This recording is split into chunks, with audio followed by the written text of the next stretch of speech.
said through 51 in one shot. Well, about 2/3 of those people were appointees for Department of Justice.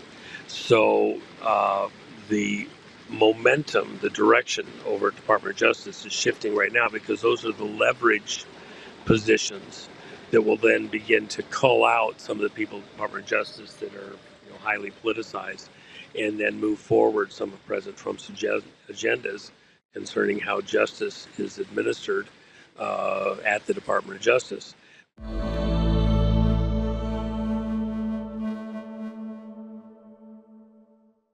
What do you see taking place in terms of justice and the process to get to justice between today and, let's say, the midterms as it relates to Russiagate? And can we expect anything else out of Tulsi Gabbard before she exits the stage? Oh yeah, she's gonna release the motherlode over the next few weeks, and it'll take months and months and months to dissect everything that she releases.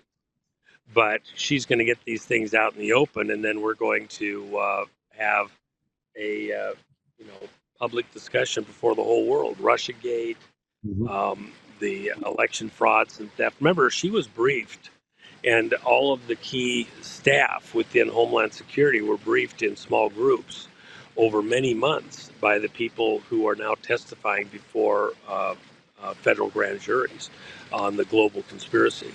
And she was briefed intricately. Her staff was briefed intricately, and they've been pulling out the documents, other testimony, etc. And the culmination of all that is what Tulsi's going to release before she leaves office.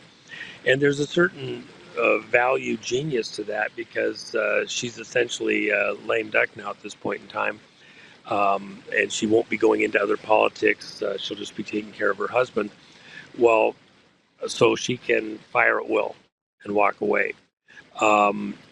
Somebody else doesn't have to take the heat, although I just saw that President Trump this morning named the head of Fannie Mae Freddie Mac, which is huge, 10 trillion, the property loans and all that, that he's going to maintain his position there, but also be handling temporarily Director of National Intelligence position for Tulsi till President Trump names his new one. And by the way, President Trump hasn't named the replacement for Pam Bondi yet. Todd Blanche is running things over at Department of Justice.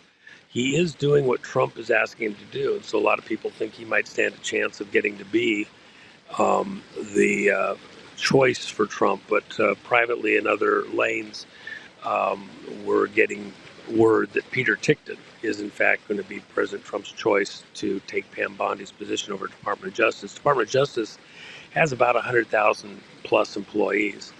And a couple things happened. President Trump had not been able to get his appointments through for a number of offices, including people over at the U.S. Attorney General's offices at the Department of Justice.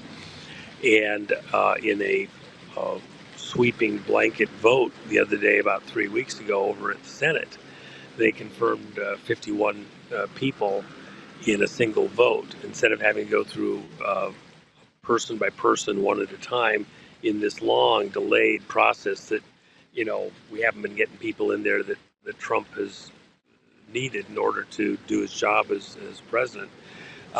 They said through 51 in one shot. Well, about 2/3 of those people were appointees for Department of Justice.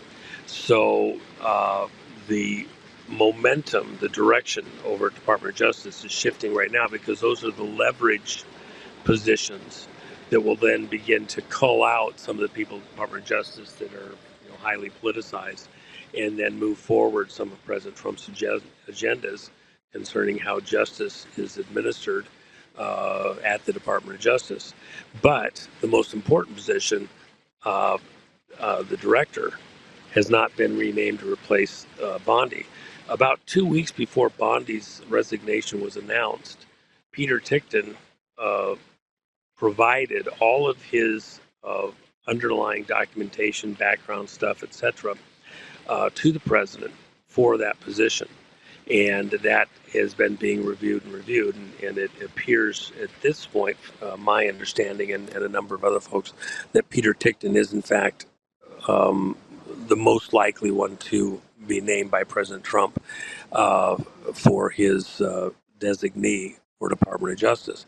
And Peter Tickton has said very emphatically that the whole place needs to be gutted out and rebuilt because it's gone way off the rails in the way that the Department of Justice is operating.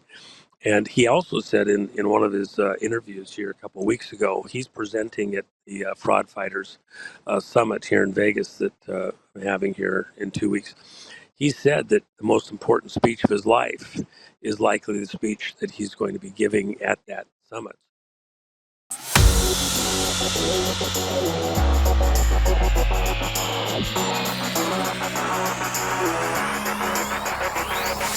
The global financial reset is underway and happening now.